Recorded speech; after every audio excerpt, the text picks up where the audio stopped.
የደረቀውን እንጨት በየቀኑ ሁለት ጊዜ 12 ኪሎ ሜትር ወደሚርቅ የውሃ ጉድጓድ እየተመላለሰ ውሃ ቀድቶ በማጠጣት ለምልሞ ፍሬ እንዲሰጥ ያደረገና የመንፈሳዊ አባቱን ትእዛዝ የፈጸመ የበረሃ ጅብን እንደ ቤት እንስሳ በገመድ አስሮ ወደ ገዳሙ ያመጣ ቁመቱ እጅግ በጣም ያጠረ ጽድቁ ግን ከሰማይ የደረሰ ቅዱስ ዮሐንስ ሐጺር ወይም አጭሩ ቅዱስ ዮሐንስ ወር በገባ በ20 የመታሰቢያ በዓሉ ነው።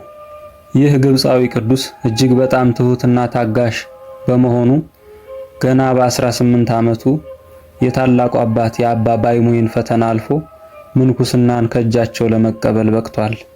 ሰው የሌላውን ሰው ግፍ በአኮቴት መቀበል ካልቻለ ሰይጣንን ድል መንሳት አይችልም በሚለው አባባላቸው የሚታወቁት አባ ባይሞይ ብዙ ፈተናን ሲፈትኑት ሳያጠፋ ሲገርፉት ኖረው አንድ ቀን እንደ ልማዳቸው ሊገርፉት ሲመጡ 7ቱ ሊቃነ መላእክት ከበውት ስላዩ በዚህ ተአምር የልጃቸው የቅዱስ ዮሐንስ ሐጺርን ቅድስና አረጋግጠዋል።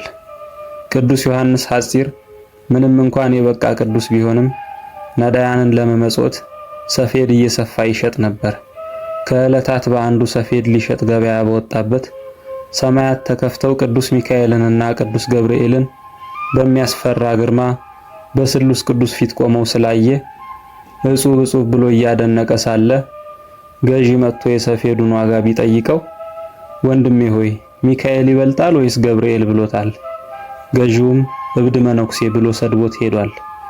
ይህም ቅዱስ ስሙን የጠራውን ዝክሩን የዘከረውን ጌታችን እንደሚምርለት ቃል ኪዳን ከሰጠው በኋላ በጥቅምት 20 ቀን በክብር አርፏል።